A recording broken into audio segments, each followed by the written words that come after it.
Alors, avant de commencer Adho Mukha Svanasana, on va délier les poignets. Si on a un problème au canal carpien, il vaut mieux éviter et s'éloigner de cette pose. Donc, relâcher les poignets, les épaules, prendre le temps aussi de relâcher un petit peu les flancs. On va étirer les bras vers le ciel.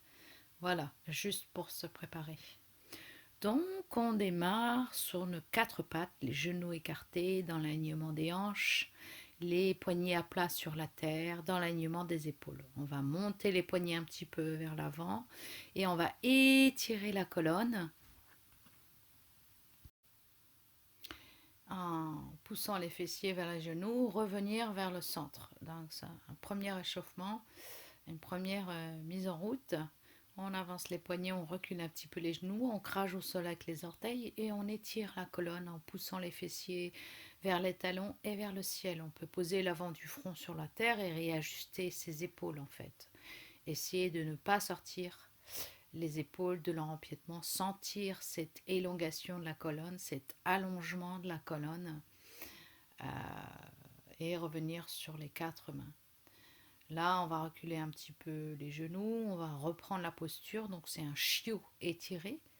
Et on essaie de chercher l'ancrage ici avec les orteils bien ancrés sur la terre.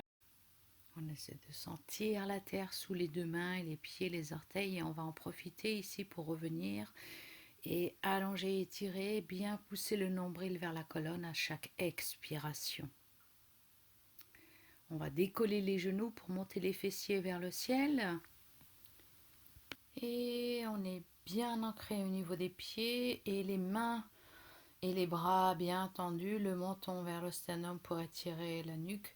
Et on pousse bien le nombril vers la colonne, les hanches vers le ciel. On ramène les genoux sur la terre. On reprend la posture de la table et on étire en décollant les genoux et en montant les fessiers et les hanches vers le ciel. On évalue notre ancrage au niveau des deux mains, des deux pieds. Si on n'est pas trop à droite, pas trop à gauche, on essaie de sentir une grande ligne d'énergie entre les bouts des doigts et les fessiers. On vient rapprocher ici les genoux sur la terre en basculant le poids du corps.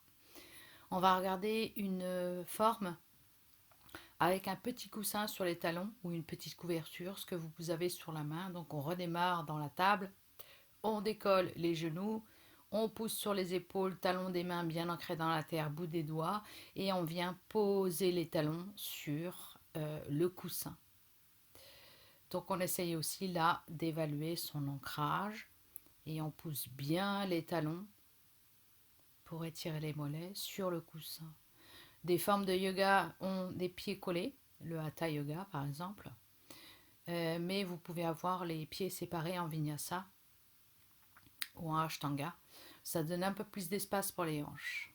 Inspire, on bascule le poids du corps et la contre-posture, l'enfant, ça permet de relâcher les épaules et de relâcher un peu les jambes. Donc là, on va regarder la forme complète et les bienfaits de la posture.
Sous un autre angle maintenant, les hanches pas trop à gauche, les hanches pas trop à droite, plutôt dans l'alignement de la colonne vertébrale ainsi que la nuque, pour trouver son ancrage, son étirement, les épaules écartées, les omoplates vers le coccyx, et puis le cou, pas en hyperextension, mais bien relâché, sommet du crâne vers la terre.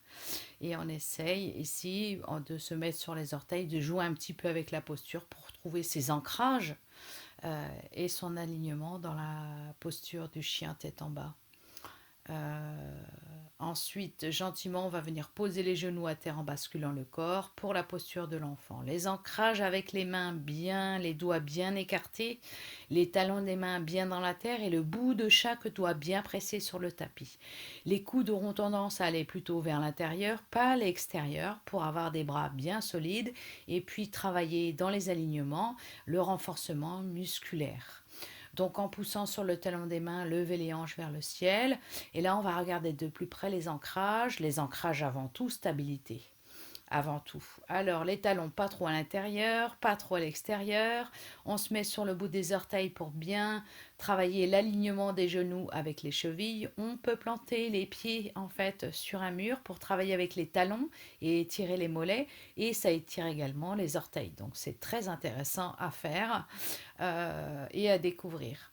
Ensuite, en se mettant sur le bout des orteils, on essaye de venir appuyer les talons sur la terre dans l'alignement. Les genoux qui viennent se poser à terre dans l'alignement. Pas les genoux collés à l'intérieur, pas à l'extérieur, mais les genoux bien dans l'alignement des chevilles et dans l'alignement des hanches. Donc on garde nos alignements. Une dernière version du chien tête en bas où on va reposer en fait le crâne entre le front et le crâne sur des coussins. Donc on rajoute ici une cinquième jambe, un cinquième support où on peut profiter des bienfaits du chien tête en bas en soulageant la partie des épaules parce que c'est vrai que ça tire pas mal les épaules et puis ça permet d'avoir quand même cette longitude de la colonne vertébrale.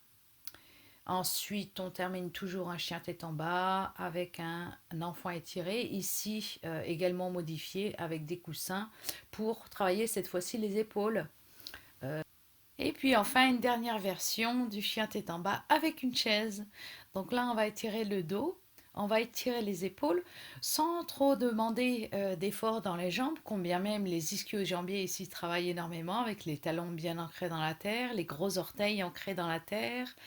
On évalue le poids du corps sur les pieds et on laisse ici les épaules et la cage thoracique s'ouvrir.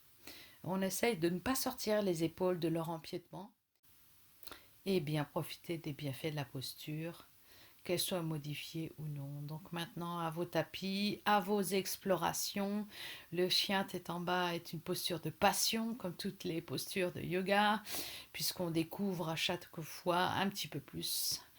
Donc, en espérant que ces éclairages vous aient plu, à vous maintenant de trouver votre chien tête en bas. Merci beaucoup, namasté.